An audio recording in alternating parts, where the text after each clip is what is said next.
जय Hind and very good morning दोस्तों।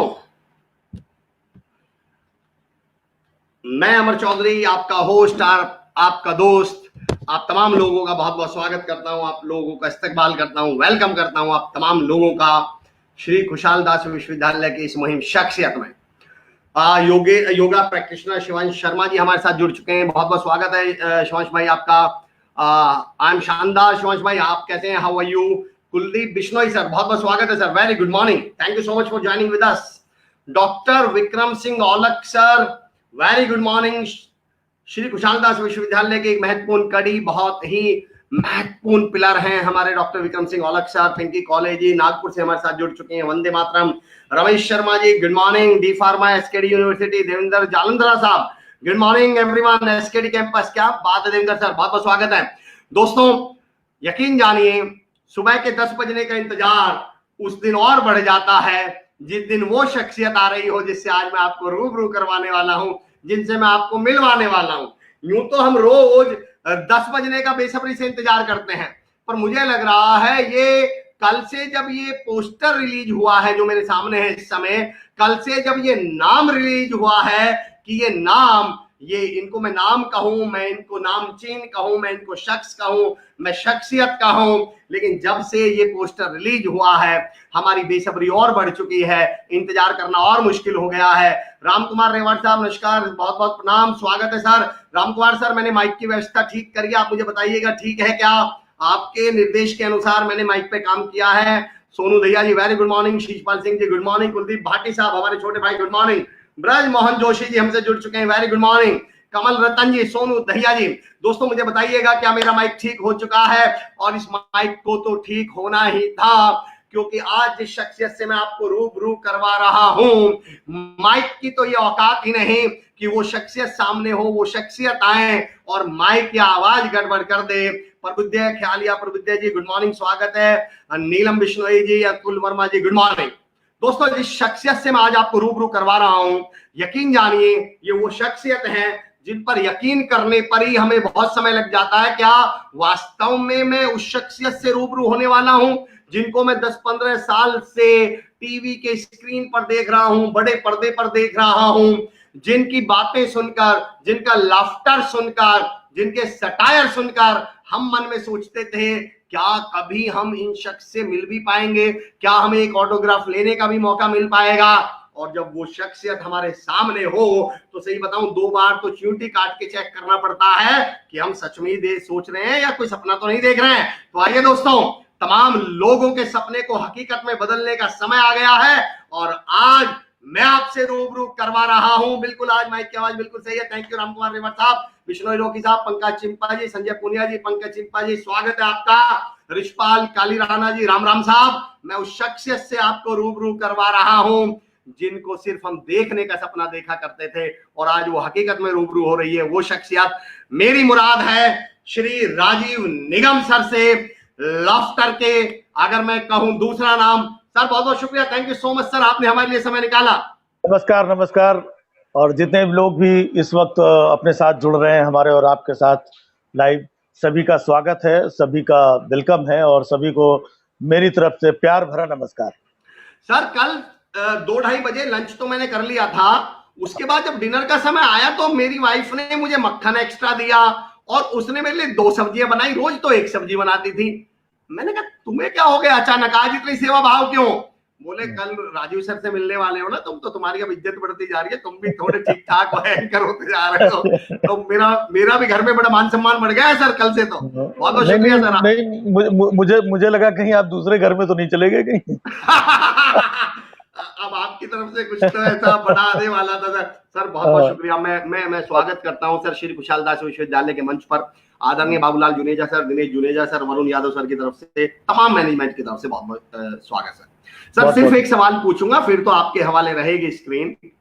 Sir शुरुआत कैसे हुई? मतलब मैं ये समझना चाह रहा हूँ स्टैंड अप कॉमेडी में जब आप आए, मुझे लग रहा है उस समय तो स्टैंड अप कॉमेडी गिरी पड़ी हुई थी, आपने उसे स्टैंड करने का काम किया। उससे पहले मुझे लगता है इंडिया में उसका बहुत ज्यादा, मुझे नहीं लगता कि कोई एक मंच था या कुछ था। आप उन शुरुआती नामों में हैं जिन्होंने स्टैंड अप कॉमेडी को स्टैंड किया। तो सर कितना मुश्किल रहा या शुरुआत कैसी रही, मैं ये जानना चाह रहा हूँ सर। मुश्किल बहुत रहा बिकॉज़ हिंदुस्तान में स्टैंड अप कॉमेडी को लोग जानते ही नहीं थे। जी उस वक़्त स्टेज पे, मंच पे मिमिक्री हुआ करती थी। मिमिक्री, जी जी हाँ, तो बहुत सारे कलाकार थे जो मिमिक्री किया करते थे, कुछ परफ़ॉर्म करते थे और तरह-तरह की आवाज़ें निकाला करते थे और ऑडियंस को वो खुश करते थे, एंटरटेन करते थे। कुछ-कुछ जोक्स, चुटकुले भी बीच में हँसी-मज़ाक भी करते रहते थे। लेकिन पूरी तरीके से स्टैंड अप कॉमेडी क्या है, इसको समझने में और लोगों तक पहुँचाने में एक बड़ा लंबा वक़्त लगा और इसकी शुरुआत हुई थी इत्तेफ़ाक से उस शो का मैं हिस्सा था, जिसका नाम था मूवर्स एंड शेकर्स। सर। जब मैं आपके बारे में पढ़ रहा था तो मुझे पता चला मूवर्स एंड शेकर्स आपने लिखा है, एंड आई वाज अमेज्ड। मुझे तो, मैंने कहा अच्छा, हम तो आपको सर लाफ्टर शो से मतलब शुरुआत हुई जानने की, पर शुरुआत यात्रा यानी पहले भी हो चुकी थी शुरू। नहीं, पहले बिल्कुल काफ़ी समय पहले ये लाफ्टर चैलेंज और बहुत सारे कॉमेडी सर्कस जो शोज़ मैंने परफ़ॉर्म किया, ये शोज़ जी काफ़ी बाद में आए हैं और एज़ अ राइटर मैंने अपने करियर की शुरुआत की। जैसा कि मैं बता रहा था कि स्टैंड अप कॉमेडी क्या होती है, इसको जी इंट्रोड्यूस किया गया मूवर्स एंड शेकर्स शो के माध्यम से, जी जिसको जी शेखर सुमन जी होस्ट किया करते थे और जैसा कि मैंने कहा कि मेरा सौभाग्य था कि उस टीम से जुड़ने का और वो शो मैं लिखा करता था एज़ ए स्क्रिप्ट राइटर और बहुत पॉपुलर शो था, जिसमें हम देश दुनिया की ताज़ा तरीन बातों पर ऑब्जर्वेशन पे और अलग-अलग फ़ील्ड में विदेशों की बहुत सारी खबरें होती थी, देश की खबरें होती थी, बॉलीवुड की खबरें होती थी, पॉलिटिक्स की खबरें होती थी, जिनकी हम लोग ठीसा-लेदर किया करते थे।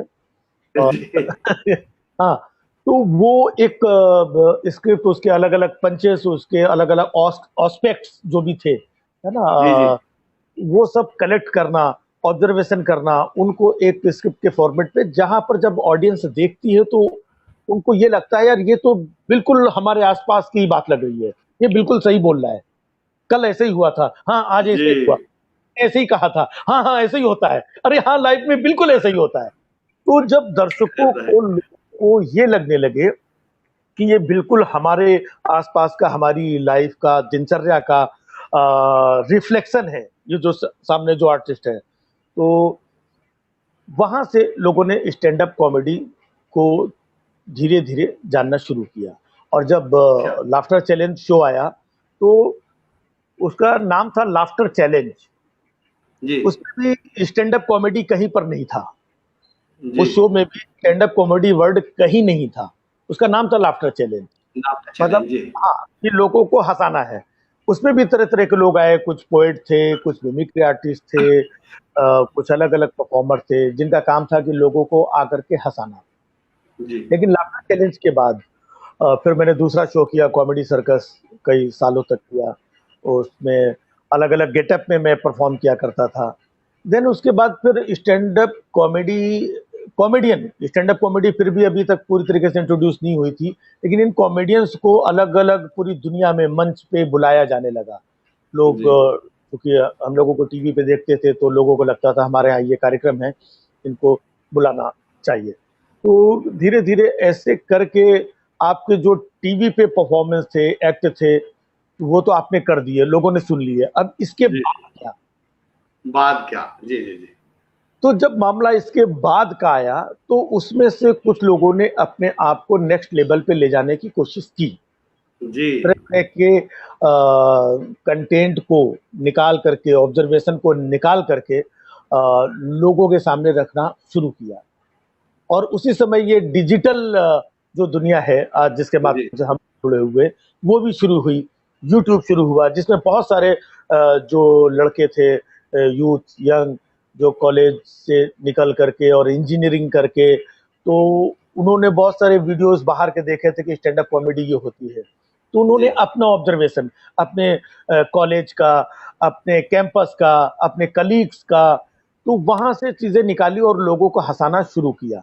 और जब उन्होंने अपने वीडियोज़ डालने शुरू किए, वीडियोज़ को पॉपुलैरिटी मिली, तो इस तरीके से आप देखेंगे यूट्यूब पे बहुत सारे कॉमेडियंस आ गए हैं, जहाँ पर अब जोक चुटकुले खत्म हो चुके हैं।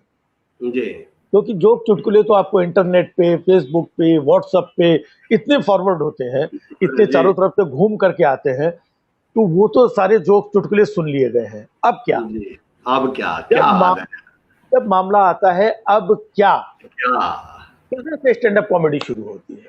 क्या बात है। और अब क्या के मामले में मैंने आपको देखा है सर, शेखर सेन मूवर्स, फिर लाफ्टर चैलेंज, फिर कॉमेडी सर्कस, और हर शाख पे उल्लू बैठा है। और अब तो मैं तो सही बताऊं आपको, मैं लाफ्टर चैंपियन से ज्यादा सटायरिस्ट ज्यादा समझता हूं सर। जिस तरह का आपका जो तंज कसने का तरीका है, मैं तो फैन हूं बहुत बड़ा उसका। सर मेरे पास, मैं अगला सवाल तो बाद में पूछूंगा, कुछ नाम चाह रहे हैं लोग, ऐसा मैं नहीं चाहता कि आप तक नाम पहुंचे, उनके जरूर। अनुराग छाबड़ा जी, वकार भट्ट जी, राम कुमार रेवाड़ साहब, पिंकी कोहली, तमाम लोग आपका स्वागत कर रहे हैं, दीपक कुमार जी, रोहितेश मेहरा जी। राजू सर, कल जब आपका पोस्टर रिलीज हुआ तो मुझ पे धड़ाधड़ 7-8-10 फोन आए। शुरू में फोन आए, मैं भी एक्साइटेड हो गया कि आप तो मुझ पे भी फोन आ रहे हैं। उससे पहले 1-2 फोन डेली आता था और वो बोलते थे सर आप बहुत अच्छा बोलते हैं, आप बहुत अच्छा बोलते हैं, आप बोला कीजिए। कल फोन आए कि सर कल वाले प्रोग्राम में आप मत बोलना, आप चुप रहना, आप राजीव सर को सुनना आया मैं। तो मैं सर अब जरा उनके आदेश का पालन करूंगा। लोगों ने बिल्कुल गलत नहीं कहा, बहुत अच्छा बोलते हैं, और मैं तो सुन रहा हूँ, और आपको बहुत बहुत शुभकामनाएं। कई बार क्या होता है कि अलग अलग शोज में अलग अलग एंकर और होस्ट होते हैं, तो कई बार होस्ट की एक बहुत बड़ी भूमिका होती है, बड़ी जिम्मेदारी होती है, और वो जो बखूबी निभा लेते हैं तो उससे सामने वाला जो आर्टिस्ट होता है उसको भी बहुत बल मिलता है। तो आप अपना ये काम बहुत बखूबी कर रहे हैं, आपको बहुत बहुत शुभकामनाएं।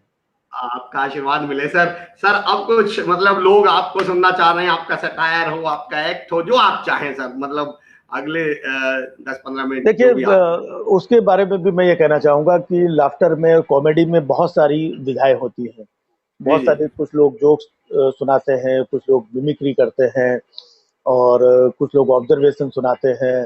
तो इतनी सारी ब्रांचेस होती हैं, तो मुझे सटायर बहुत पसंद रहा, बिकॉज मैं बताया कि मेरी शुरुआत मूवर्स एंड शेखर जैसे शो से हुई, तो सटायर मुझे बहुत पसंद था। तो सटायर की बहुत जरूरत भी रहती है हमेशा, देश को, समाज को, जो आसपास की हालातों को एक हास्य और व्यंग्य के माध्यम से अपनी बात रख पाए, और वो बात जो तमाम लोगों के दिल की बात होती है, लेकिन उनके पास शब्द नहीं होते या मंच नहीं होता है। तो सटायर वो चीज है जो हम अपने तमाम देश के, समाज के बहुत सारे लोगों की जुबान और दिल के जो दर्द होते हैं उसको हास्य के माध्यम से रखते हैं। जी। तो अक्सर मुझे सुनने को मिलता है कि जब भी मैं कोई, मेरे वीडियोस आते हैं या कोई एक्ट में परफॉर्म करता हूं, तो लोग कहते हैं नहीं नहीं सर, बिल्कुल आपने बिल्कुल सही कहा, ये मतलब मेरे को भी यही लग रहा था, पर हमने भी यही सोचा है ना, मैं कल बात कर रहा था ना, तो ये बिल्कुल आपने बिल्कुल सही बोला, तो लोग कनेक्ट हो जाते हैं। तो अब शुरुआत करते हैं। जैसे कि समाज में जो भी हमारे आसपास दिखता है वहां चीजें उठाते हैं। जी। अभी कुछ समय पहले हिंदुस्तान में हमारे आदरणीय प्रधानमंत्री मोदी जी ने स्वच्छ भारत अभियान की शुरुआत की थी। जी। तो स्वच्छ भारत अभियान से पूरे हिंदुस्तान के लोग जुड़े, और मैं भी काफी मुतासिर हुआ उस स्वच्छ भारत अभियान से, और मैं मोदी जी के स्वच्छ भारत अभियान को बहुत एडमायर करता हूँ। मतलब मैं इतना एडमायर करता हूँ कि मैंने खुद अपने हाथ में झाड़ू लेकर के 3-4 बार फोटो खिंचाई है।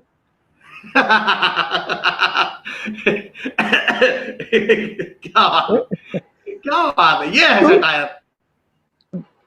अब स्वच्छ भारत अभियान अगर हम देखें तो स्वच्छ भारत अभियान का आपने लोगो देखा होगा, उसमें गांधी जी का चश्मा है। जी। गांधी जी का चश्मा, एक तरफ लिखा रहता है स्वच्छ, दूसरी तरफ भारत। और मुझे ये समझ में नहीं आता है कि स्वच्छ भारत अभियान में जो चश्मा है वो गांधी जी का है, जी। झाड़ू है वो केजरीवाल की है। अच्छा। क्या जी। चश्मा गांधी जी का है, झाड़ू केजरीवाल की है, और लोग कहते हैं कि कचरा कांग्रेस का है।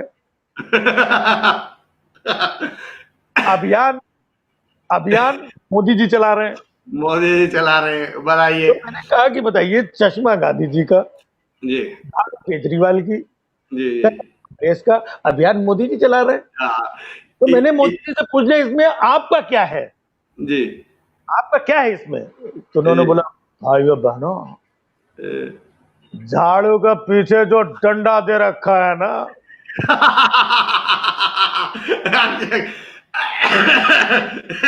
क्या बात है सर, क्या बात है, क्या बात है सर। ये जो ऑब्जर्वेशनल कॉमेडी है, मतलब ये तो मतलब मैं समझता हूँ लाफ्टर, आपने सही कहा, जोक्स अलग हो गए अब जोक्स हाँ, वाली कॉमेडी चलेगी ही नहीं, अब तो ऑब्जर्वेशनल कॉमेडी चलेगी। ऑब्जर्वेशन, जी जी जी। क्या तो बात है। एक दिन तो मुझे गांधी जी मिल गए, जी। बिना चश्मे के घूम रहे थे। अच्छा। मैंने पूछा, गांधी जी आपका चश्मा कहाँ गया? जी। उन्होंने बोला कि बेटा वो स्वच्छ भारत अभियान वाले आए थे, चश्मा लेके चले। चश्मा लेके चले गए। क्या बेटा, बात। अगर भारत स्वच्छ हो गया हो जी। तो मेरा चश्मा मुझे वापस दिला दो, क्या मुझे कुछ क्या साफ नहीं दिख रहा है। बात है, क्या बात है। मैंने कहा, गांधी जी आपको चश्मा वापस भी मिल जाएगा तो भी आपको कुछ साफ दिखने वाला नहीं है। देखने वाला। क्या बात है सर, क्या तंज है। लेकिन क्योंकि राजू सर। इसका जो स्लोगन था, आपको याद होगा, जी, स्वच्छ भारत अभियान का, उसका स्लोगन था कि स्वच्छता की ओर एक कदम। एक कदम। और वाकई में हम आज तक दूसरा कदम नहीं उठा पाए। नहीं रख पा। क्या बात है, क्या बात कही है सर, क्या बात कही है। क्या। बिल्कुल। अच्छा राजू सर, मैं बीच में मैं नहीं चाह रहा था इंटरवीन करना, लेकिन फिर भी मेरा एक सवाल था करते रहिए, आप उतना भी नहीं सर। कर रहे हैं। सर, सरकारें ठीक है, पर आप इसके लिए हम जैसे लोगों को जिम्मेदार कितना मानते हैं कि क्या हम वास्तव में दूसरा कदम हम भी नहीं रख पाए, मतलब आम आदमी भी? क्या आपको देखिए क्या लगता होता है है हम भी जिम्मेदारी कि से मुक्त हो चुके हैं? देखिए क्या होता है कि हर जगह अगर आप स्कूल में जाते हैं जी। तो तरह तरह के बच्चे आते हैं, और उस स्कूल से, उस विद्यालय से जब बच्चे पढ़ के बाहर निकलते हैं तो क्रेडिट जी। किसको मिलता है? विद्यालय को। हाँ। मैनेजमेंट होता है ना? क्या बात। बच्चे तरह तरह के आते हैं, उनको ग्रूम करने का काम, उनको अपडेट करने का काम, उनको लिटरेट करने का काम, ये संस्थान का होता है। जी जी जी, क्या बात है। एक अच्छे संस्थान में नहीं आएंगे और एक अच्छा संस्थान उन्हें जी। इन सब चीजों को अपने तरीके से इस्तेमाल करके ग्रूम नहीं करेगा, तो यही बच्चे हैं जो इधर उधर बिखरे रहते हैं, कहीं नहीं पहुंच पाते। जब वो एक अच्छे प्लेटफॉर्म पे आते हैं, एक अच्छे इंस्टीट्यूट में आते हैं, तो उनका भविष्य अच्छा होता है। क्या इसलिए बात है। जिम्मेदारी सबकी है, नो डाउट, सबकी जिम्मेदारी है, लेकिन जी। ग्रूम करने का काम, एक छत्र छाया का काम, एक हाँ बिल्कुल। अपडेट करने का काम, हम्म। एक ऐसी जरूरत, एक ऐसी पहल जो कि हमेशा ऊपर से होती है। तो बिल्कुल सही। इसके लिए हमें अभियान की नहीं, तो हमें अभियान की भी क्या जरूरत है? बहुत सारी हम्म। आज हमें योगा डे मनाने की क्या जरूरत है? जिसको योगा भाई खुद की जिम्मेदारी, आप अपने अपने घर में कर लो। जी सफाई जी की जिम्मेदारी है, आप अपने गली मोहल्ले पड़ोस आसपास अपने घर को साफ रखें। इसमें किसी को कहने बताने की जरूरत थोड़ी होनी चाहिए। जी जी। लेकिन फिर भी हर बच्चे को ये लगता है कि भाई हर पेरेंट्स की जिम्मेदारी होती है कि हम अपने बच्चे को पढ़ाएं लिखाएं बनाएं, तो इंस्टीट्यूट भेजने की जरूरत क्या है? सही बात, बिल्कुल बिल्कुल। तो जिम्मेदारी सबकी है। जी जी जी, बहुत बड़ी बात सर। बिश्नोई रॉकी साहब लिख रहे हैं, सर राजू सर आपका व्यंग करने का तरीका बड़ा शानदार होता है। हरजीत कौर जी, वाह सर जी, बयाएं राजनीति गजब की है आपकी। सुदीप्ति रस्तोगी मैम लिख रहे हैं, लाजवाब। जितेंद्र कौर जी आपका स्वागत कर रहे हैं।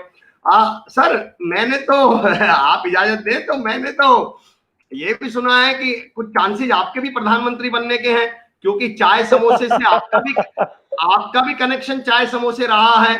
आप भी हाँ, नारे लिखा करते थे चाय समोसे के लिए। हाँ। भाई देखिए, शुरुआत तो सबकी कहीं ना कहीं से होती जी है ना?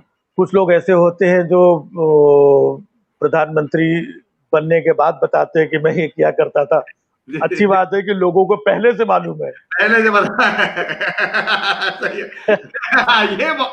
हाँ मैं बता दूं दोस्तों, ये तंज हो चुका है, जो समझ गए होंगे वो क्या बात है, तो, क्या बात है सर। तो ये सबको मालूम है कि मैं वाकई में चाय समोसे के लिए काम किया करता था, नारे लिखा करता था। वो एक दौर था।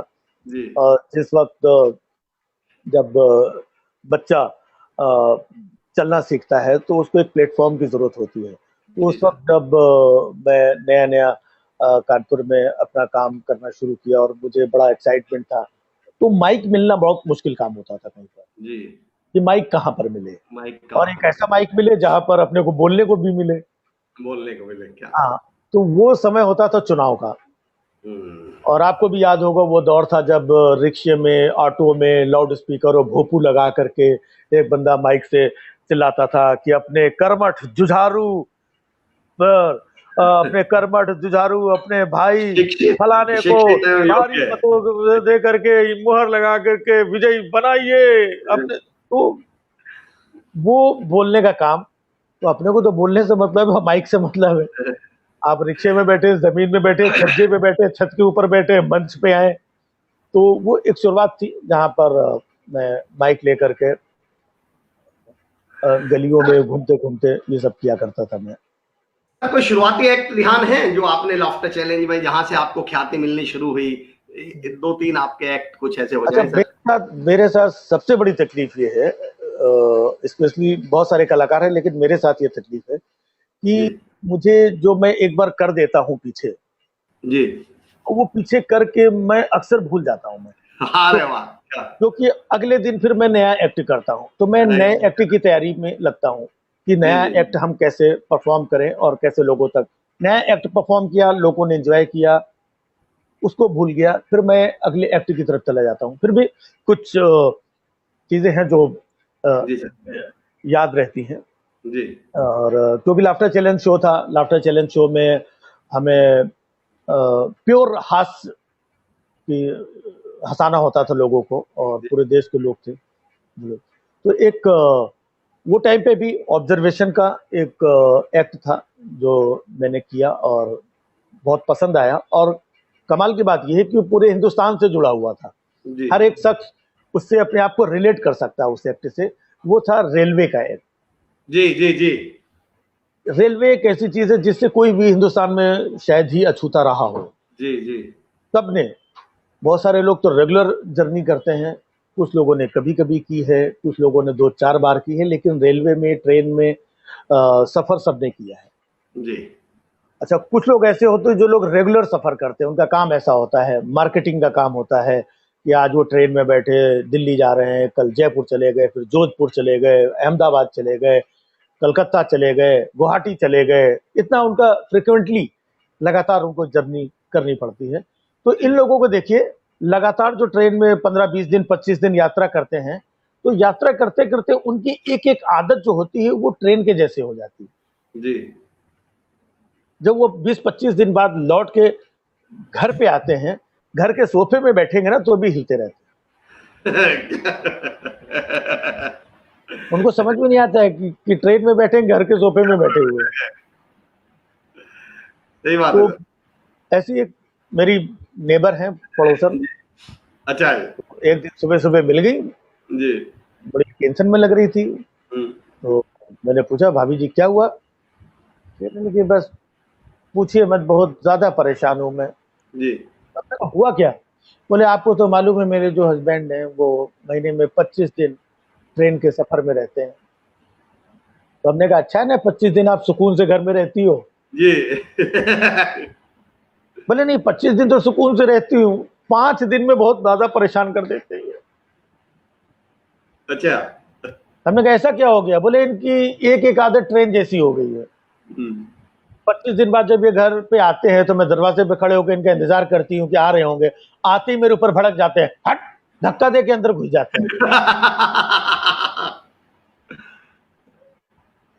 घर के अंदर आते हैं, इतना अच्छा डबल बेड है, उसको कटवा के 2 फुट का बर्थ जैसा बनवाया है।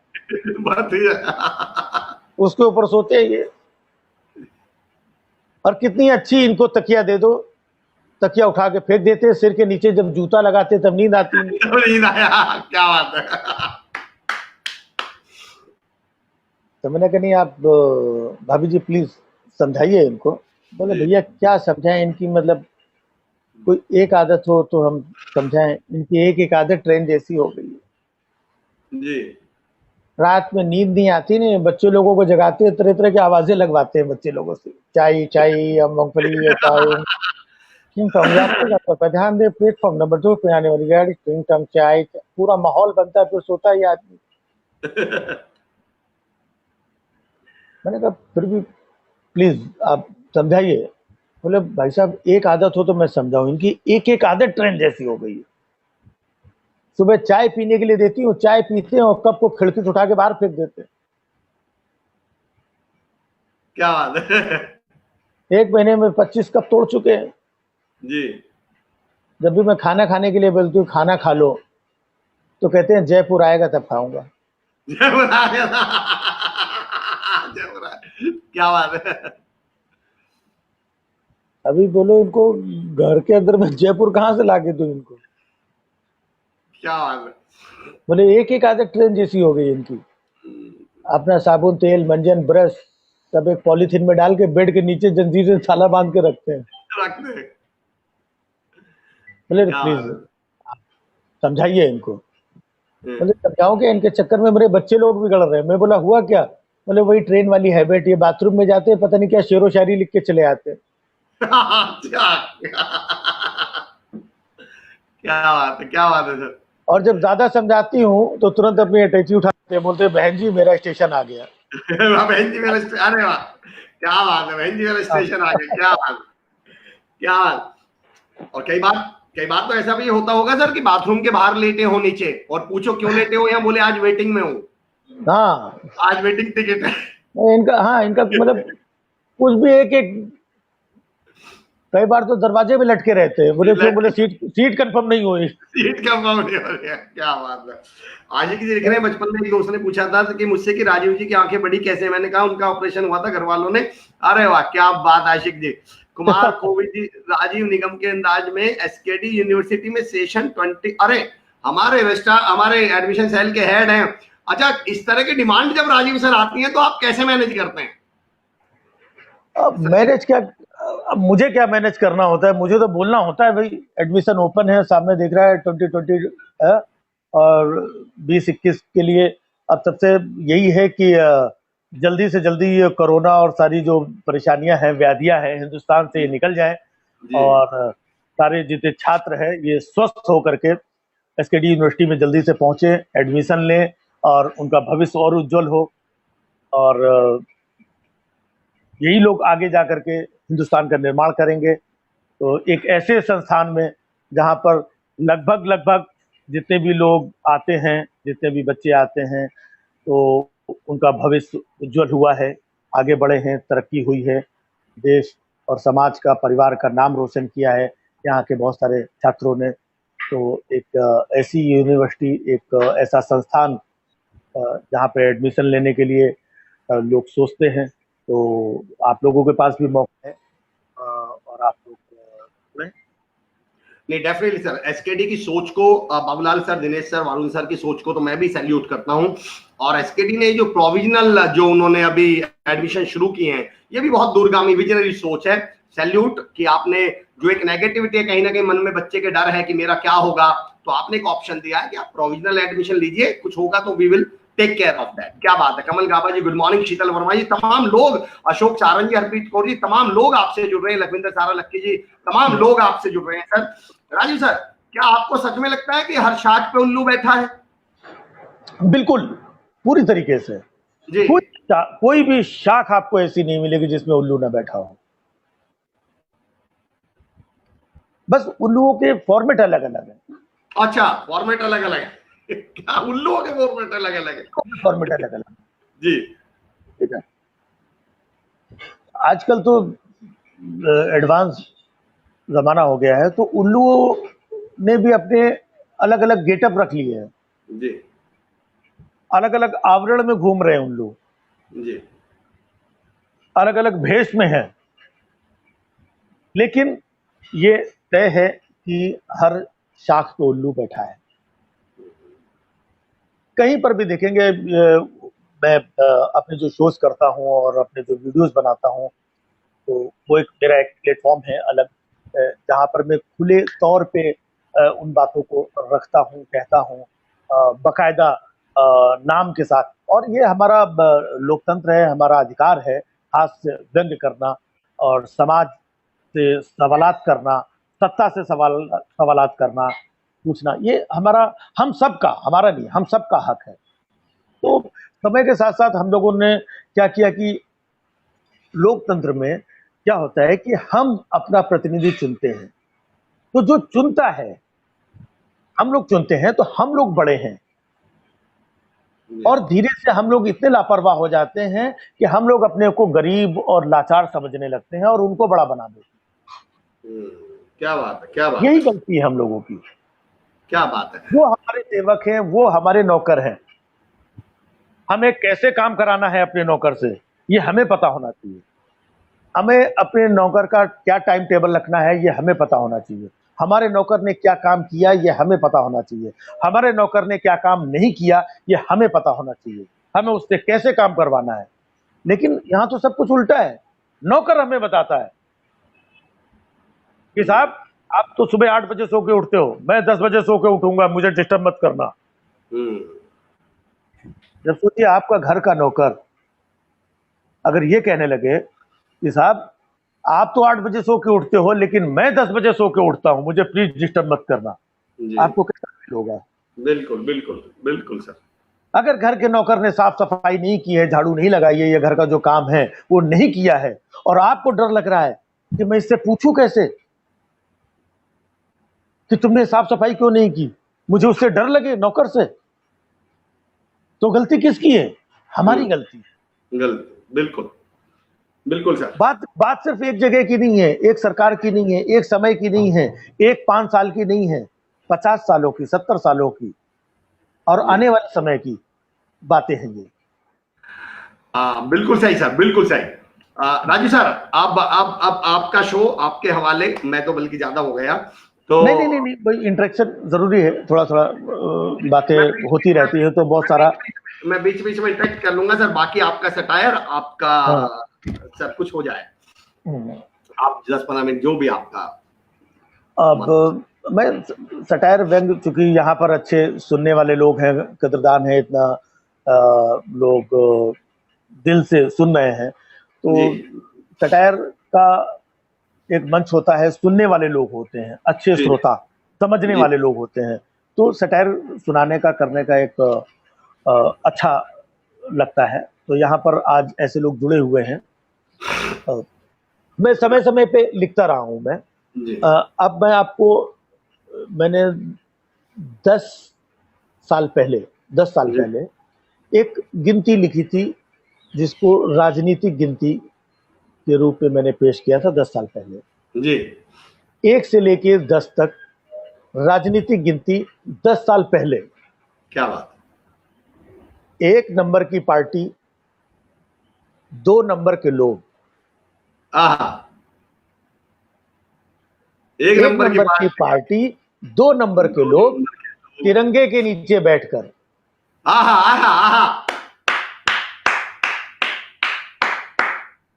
1 नंबर की पार्टी, 2 नंबर के लोग तिरंगे के नीचे बैठकर 4 लोगों के सामने पंचवर्षीय योजना बनाते हैं। पंचवर्षीय योजना बनाते हैं, क्या बात है।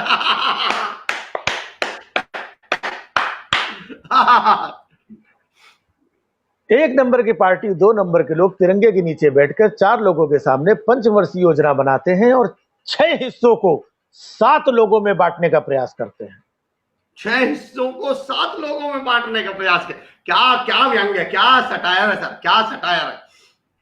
आए है 8वां उठ के खड़ा हो जाता है और 9वां समर्थन खींच लेता है। 8वां उठ के खड़ा हो जाता है, 9वां समर्थन खींच लेता है।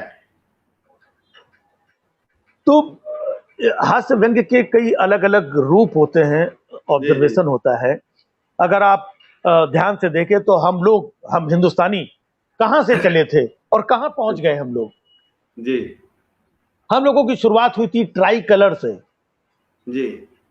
तिरंगा ट्राई कलर से शुरुआत हुई थी और अब हम लोग कलर ट्राई करने पे आ गए हैं।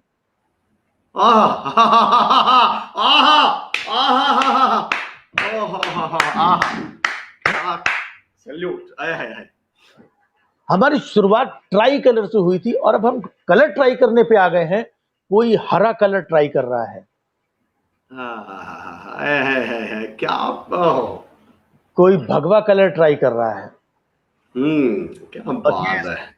और ये सब सफेद कपड़े वाले करवा रहे हैं। ओ सर क्या कमाल। तो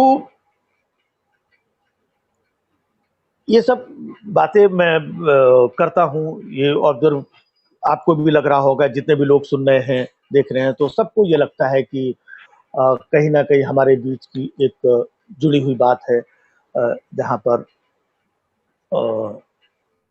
अपनों के दिलों में जो बातें होती हैं, हमारा जो ऑब्जर्वेशन होता है, वो सामने आता है हास्य व्यंग्य के माध्यम से। क्या बात है। मैं यूपी का रहने वाला हूँ, जी और वहाँ पर हमारे जो मुख्यमंत्री हैं आदरणीय योगी आदित्यनाथ जी, जी जब वो मुख्यमंत्री बने, जी सत्ता संभाली वहाँ की, तो आप लोगों को भी याद होगा कि सबसे पहला काम उन्होंने कौन सा किया था। उन्होंने एक एक्ट लगाया था वहाँ पर लड़कियों की सुरक्षा के लिए, ताकि लड़कियों को कोई परेशान ना करे, लड़कियों को कोई छेड़े ना। उस एक्ट का नाम जी था anti Romeo act. Anti Romeo, जी जी याद होगा आप लोगों को, देखा होगा, सुना होगा। याद है सर, बिल्कुल बिल्कुल याद है सर, बिल्कुल सुना है।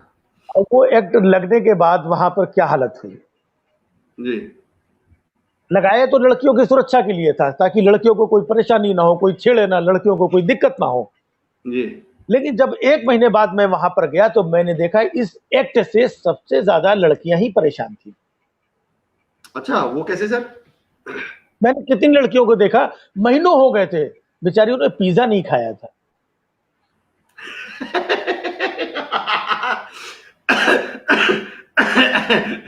क्या क्या बात है, क्या बात है सर। मोबाइल में 0 बैलेंस लेके घूम रही थी। क्या बात है, क्या बात है सर, क्या बात है। अब वैसे हालात में बैलेंस डलवा करके अपना बैलेंस कौन बिगड़वाएगा? कौन बिगड़ पाए, क्या बात है, हाँ? क्या बात बल्कि है। मैंने इस एक्ट के बाद से जी लड़कियां ज्यादा डर रही हैं, जी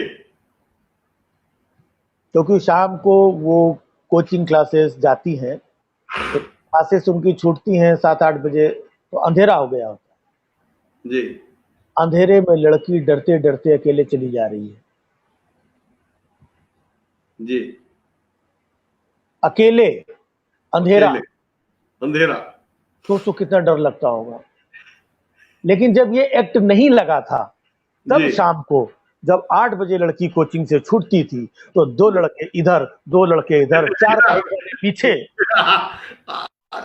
पूरी security, Z jet plus security. Security में, पूरी जेड प्लस जी छोड़ के आते थे लोग। क्या बात है, क्या बात है। तो ये एक्ट, समय, चीजें, अभी जैसे कि मैंने बताया ना कि जो भी विषय हम ऑब्जर्व करते हैं, देखते हैं, उनके आधार पे बातें करते हैं। जी अ, अभी पिछले कुछ समय से एक विषय और चल रहा है, अक्सर सुनने को मिलता है, अ, गाय माता, गाय माता। गाय माता हमारी आज भी हैं, कल भी थी, सदियों से गाय माता हैं जी हमारी। हम माता के जैसे उनको पूजते आए हैं। लेकिन ये मुद्दा अभी बना है, गाय माता। जी पहले मुद्दा नहीं था, गाय माता तो थी, है, जी हमेशा रहे, ये जी मुद्दा अभी बना है। जी तो एक से मैंने पूछा, तो झंडा वंडा लेकर के आगे चलते थे, नहीं गाय माता। हमने उससे पूछा, हमने कहा भाई गाय को माता क्यों बोलते हैं? जी बोलता गाय हमें दूध देती है। अच्छा, हमने देती वेती नहीं, अपन निकाल लेते हैं। क्या बात है, क्या बात उसका बछड़ा किनारे बंधा रहता है। है। जी जी जी जी वो सोचता है कि अगर ये माता और ये बेटा, तो अपन कौन? टेस्ट ट्यूब अपन बेबी। कौन? Text baby. अच्छा, अरे वाह। मैं तो कहता हूं अगर रिश्तेदारी निभानी तो पूरी रिश्तेदारी निभाओ यार। गाय को माता बोलते हो तो सांड को भी बाप बोलो। हम्म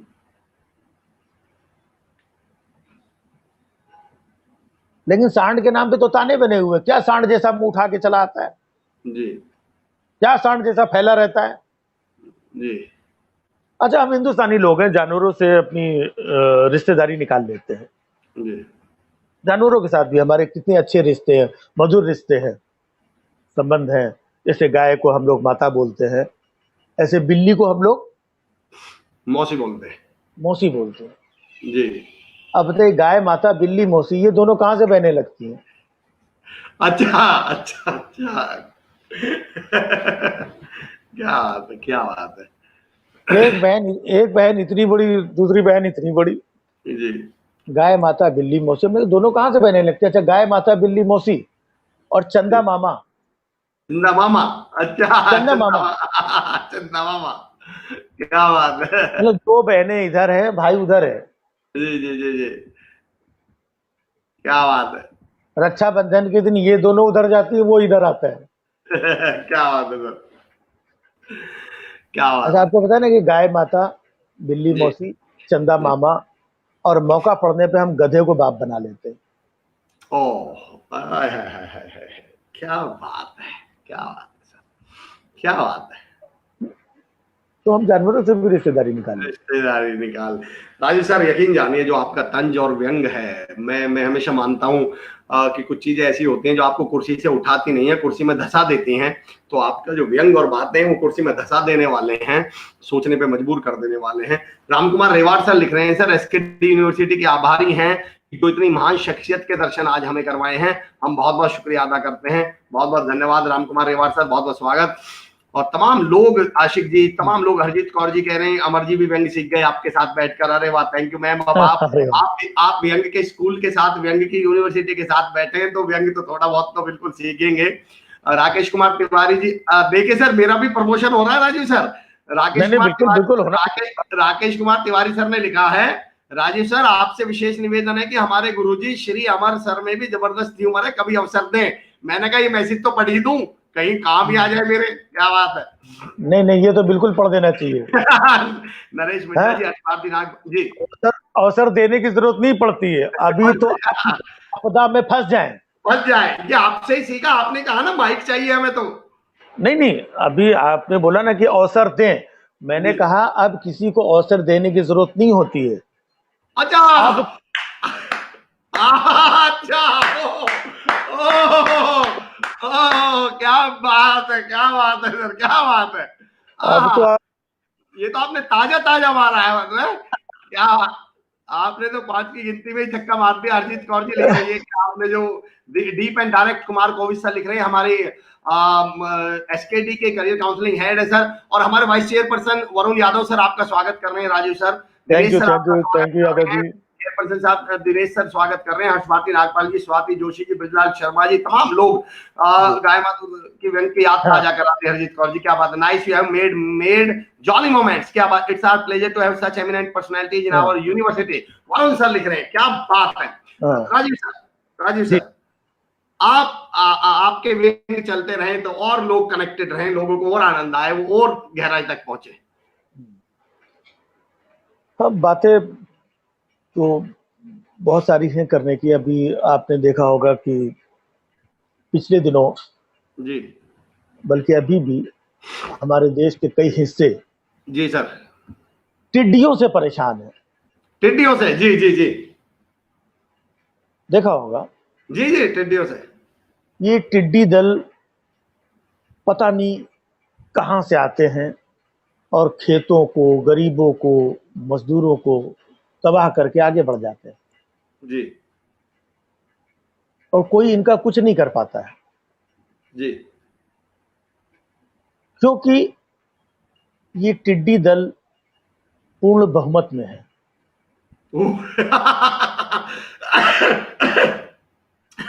इसमें पूर्ण बहुमत में है। ये तो गजब सर।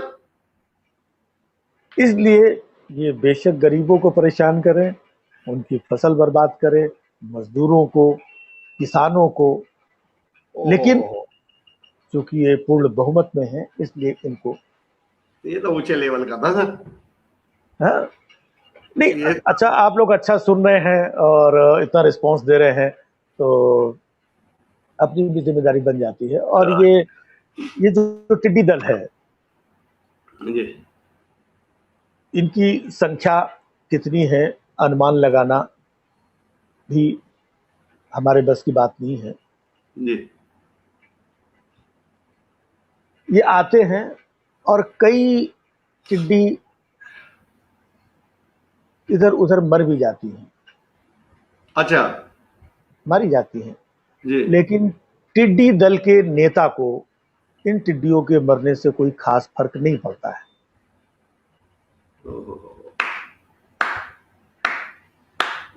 क्योंकि टिड्डी दल के नेता को उसका लक्ष्य मालूम होता है। क्या बात है। आपने देखा पिछले दिनों दिल्ली के आसपास के इलाके में टिड्डियों ने कोहराम मचाया, जी और अब सुना है कि वो बिहार की तरफ निकल रहे हैं।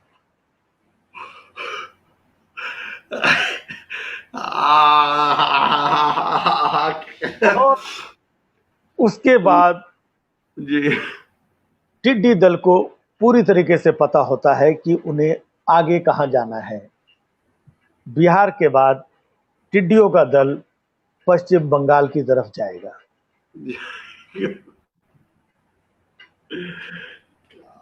बात है सर।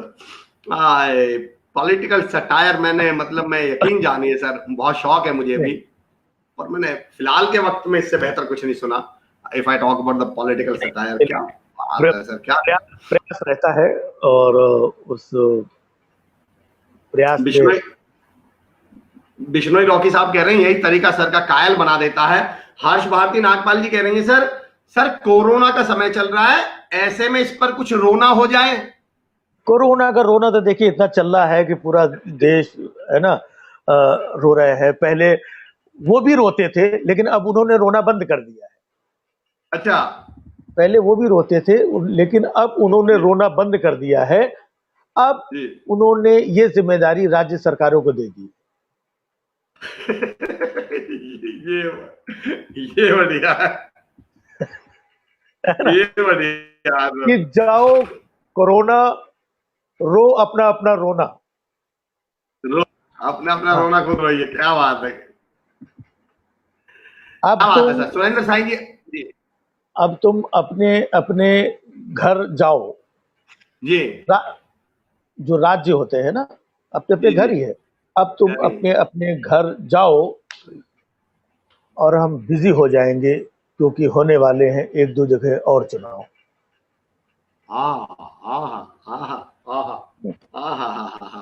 तो ठीक है। हाँ, कौन क्या कह रहा था? कोई मैसेज आया नया आपका, पढ़ रहे थे आप?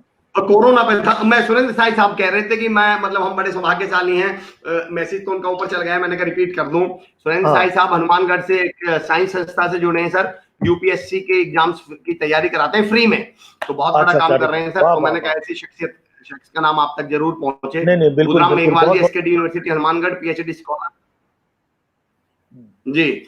हर्ष भारती नागपाल जी, हाँ क्या कस के, क्या बात। हरजीत कौर जी, वाह सर जी, अब लॉकडाउन में टिड्डी दल के नेता की भी, अरे क्या बात है।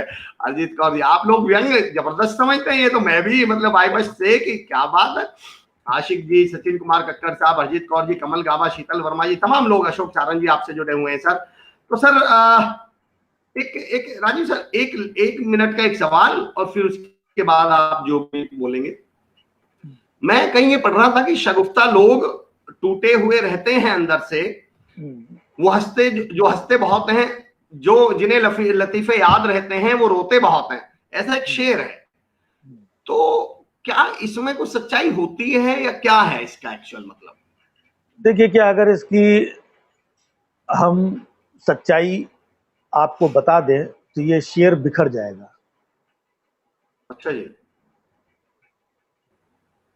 शेर कहा ही इसलिए गया है ताकि लोग इशारे में सब कुछ समझ लें। क्या बात है। और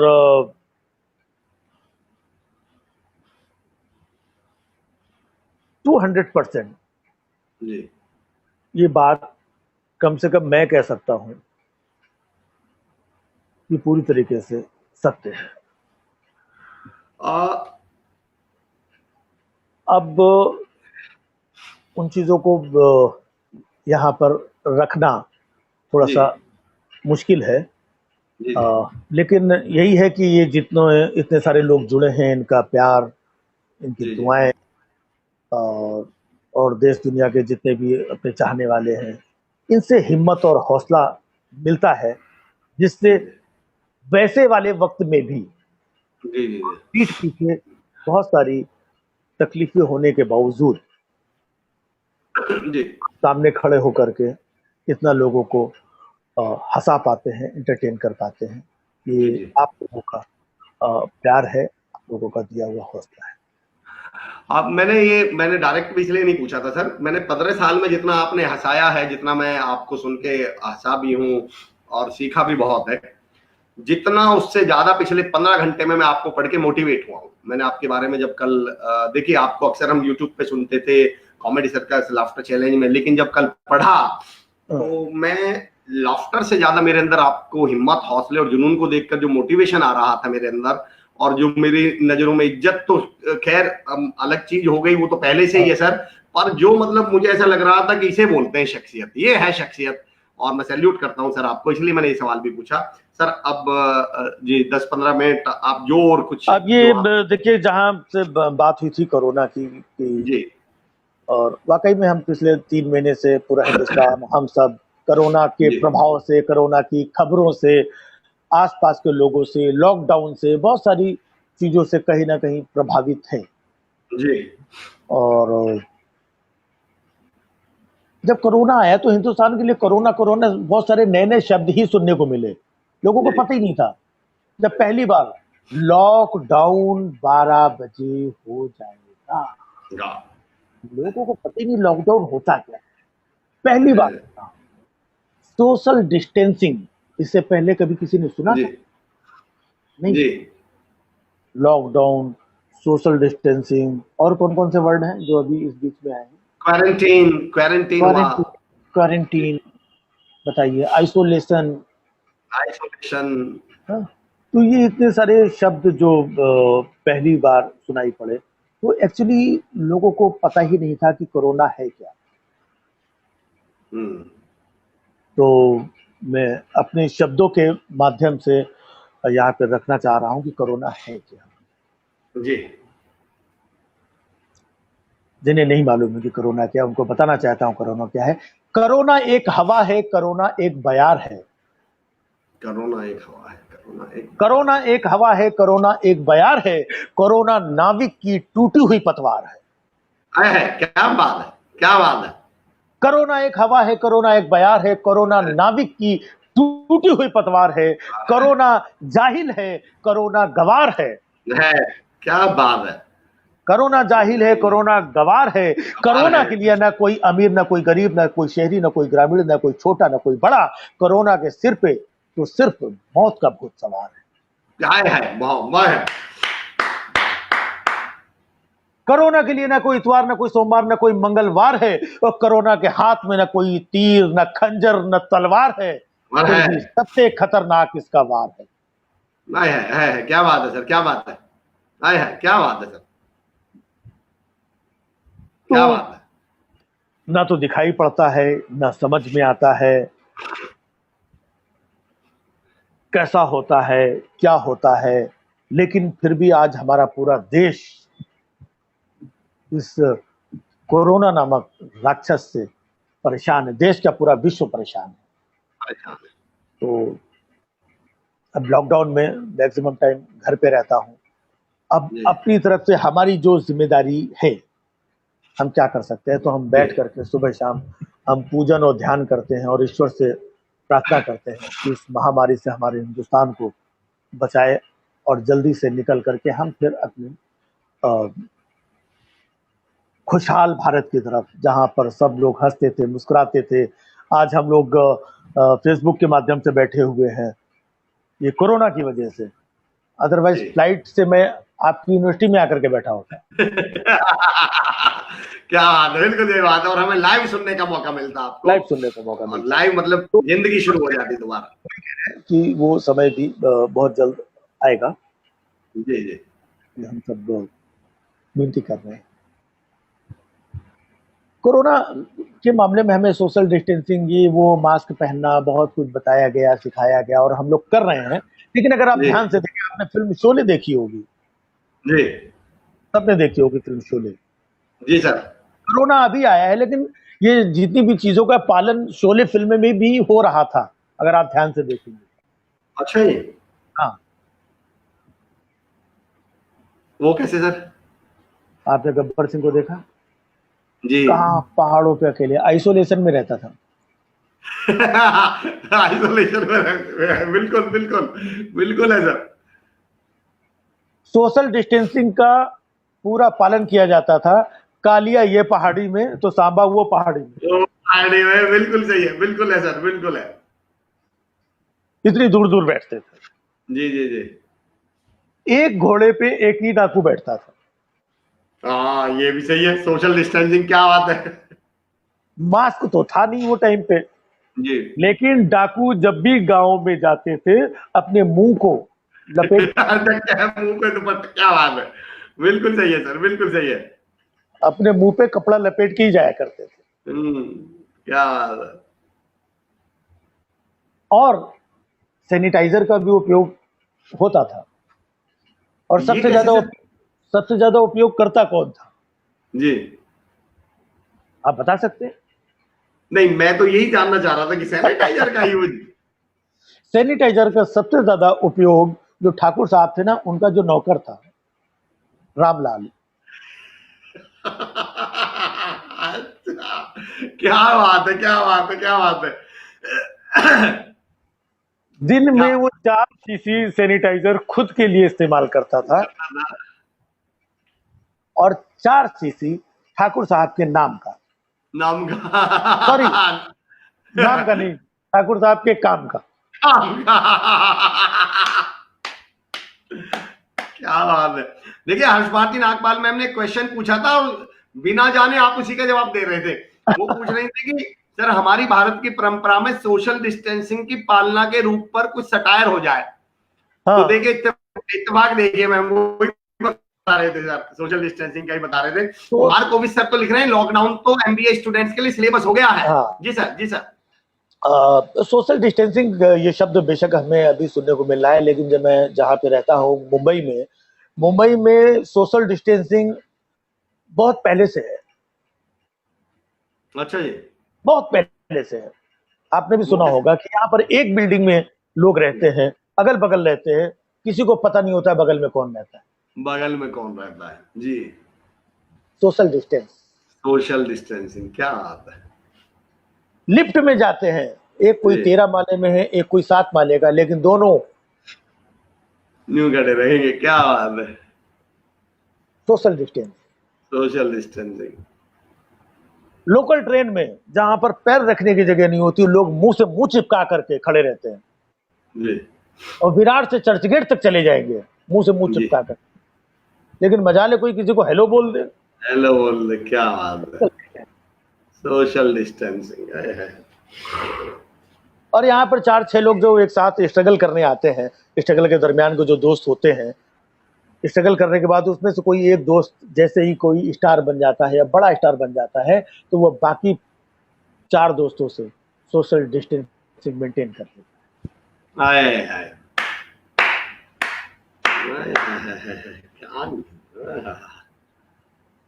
खास तौर से तब जब किसी को मौके बेमौके अगर इसकी जरूरत पड़ गई, जी,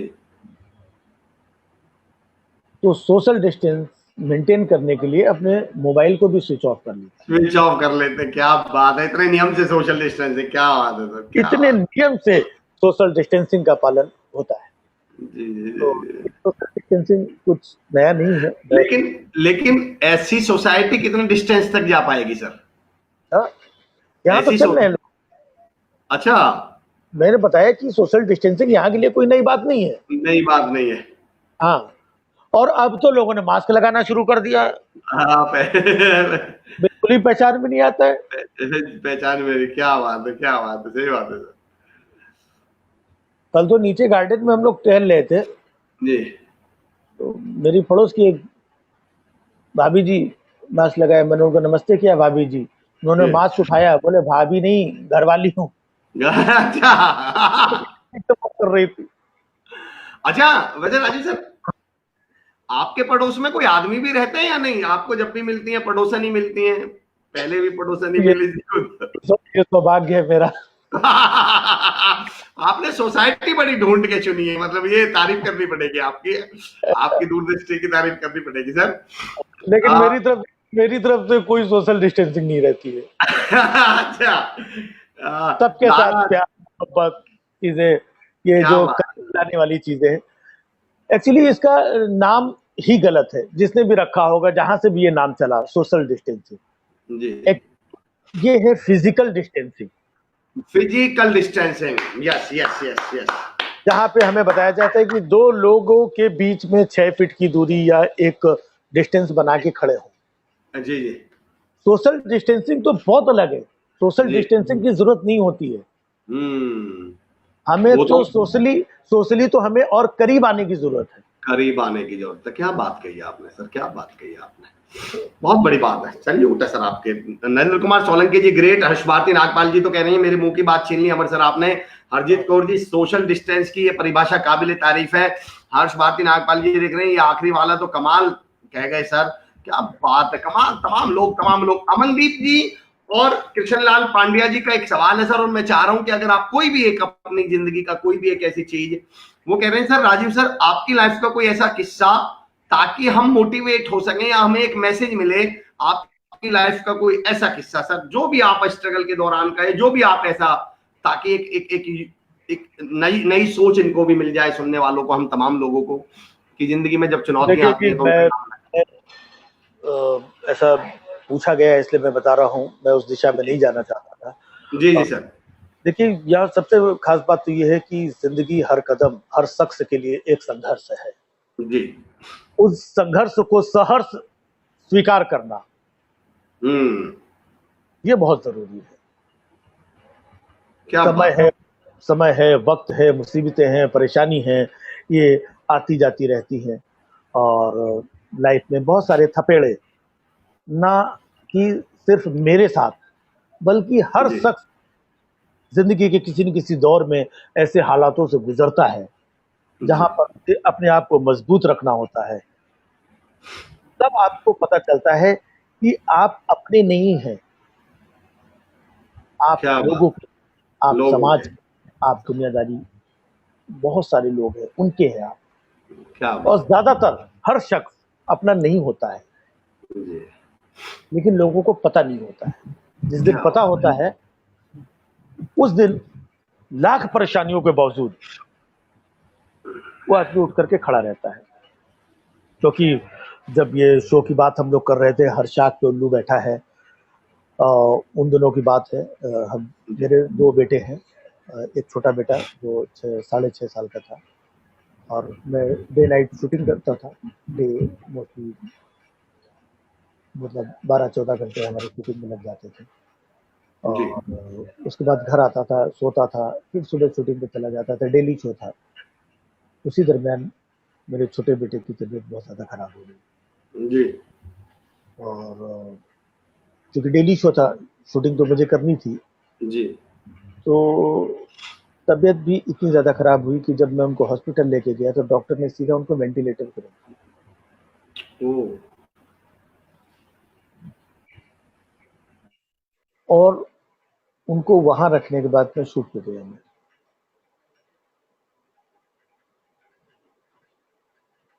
शूट करना, वापस आना, फिर शूट करना, फिर वापस आना,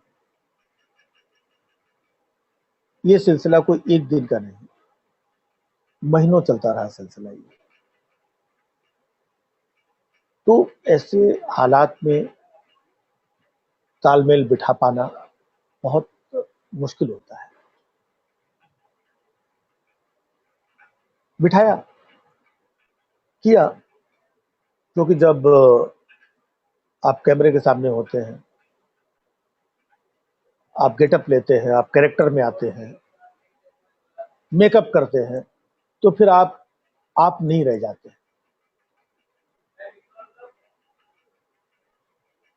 आप वो कैरेक्टर बन जाते हैं, एक ज़िम्मेदारी बन जाते हैं। क्योंकि हिंदुस्तान के लाखों लोग वो शो देखा करते थे और अगर मैं शूट नहीं करता, तो लाखों लोगों को अपनी परेशानी बता पाना बहुत मुश्किल है। उसी दरमियान मैं लाइव शो भी करता था,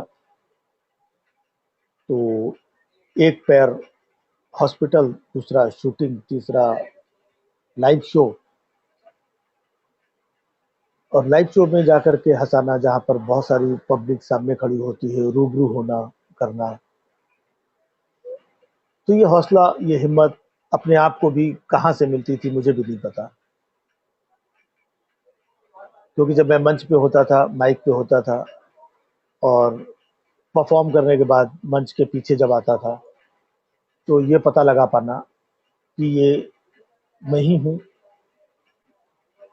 इसके बाद दर्शक आते थे मंच के पीछे मिलने, बोलते थे सर बहुत मज़ा आया, बहुत अच्छा लगा। तो सब चमत्कार जैसा लगता था और एक अपने ऊपर भी थोड़ा-सा सोचने को मजबूर हो जाता था। लेकिन जब आदमी सच्चाई से, ईमानदारी से, मेहनत से, ऊपर वाले के ऊपर भरोसा रख कर के काम करता है, तो हर कोई उसका साथ देता है। उसको एक हिम्मत मिलती है, एक ताकत मिलती है। तो इस हिम्मत, मेहनत, ताकत, विश्वास, इन सारी चीज़ों का तालमेल बनाए रखिए और बना करके जीवन में आगे बढ़ते रहिए। ये संदेश आप सभी के लिए है। और जब कभी भी सुख, दुख, परेशानी, दिक्कत, ये सारी चीज़ें आनी-जानी चीज़ें होती हैं और अपने हौसले की, अपनी हिम्मत की असली परीक्षा भी तभी होती है जब अ, हम ऐसे दौर से गुज़रते हैं। तो इसलिए ऐसे दौर में अपने हौसले को बुलंद रखना बहुत ज़रूरी है, अपनी हिम्मत को बनाए रखना बहुत ज़रूरी है, अपने विश्वास को बनाए रखना बहुत ज़रूरी है। तो बहुत-बहुत धन्यवाद, आप लोगों से जुड़ने का मौका मिला और बहुत-बहुत धन्यवाद आप सभी का कि जो आप लोगों ने मुझे इतना प्यार दिया, इतना स्नेह दिया। और मैं बहुत कम ऐसे मंच पे मैं सटायर और व्यंग्य की बातें करता हूँ, लेकिन आज आप लोगों के सामने सटायर और व्यंग्य की जो भी बातें की, आप लोगों ने जितना सराहा, जितना पसंद किया, तो इसी से ऊर्जा मिलती है। तो बहुत-बहुत धन्यवाद अ, आप सभी का। सर, राजू सर, हाँ, मैं यकीन जानिए, मेरे प्रति, मैं तो श्रद्धा के प्रति भर चुका हूं, मैं आपको नमन करता हूं। और आपने हमें जिंदगी का इतना बड़ा सबक दिया है आज। शायद मैं हमेशा मानता हूं सर, एक कॉमेडी होती है जो की कुर्सी पर ही छूट जाती है। आपने हमारे न केवल घर पर आएंगे बल्कि जिंदगी में हमारे साथ रहेंगे। मैं सैल्यूट करता हूं आपको। चलिए साहब कुछ है। हाँ।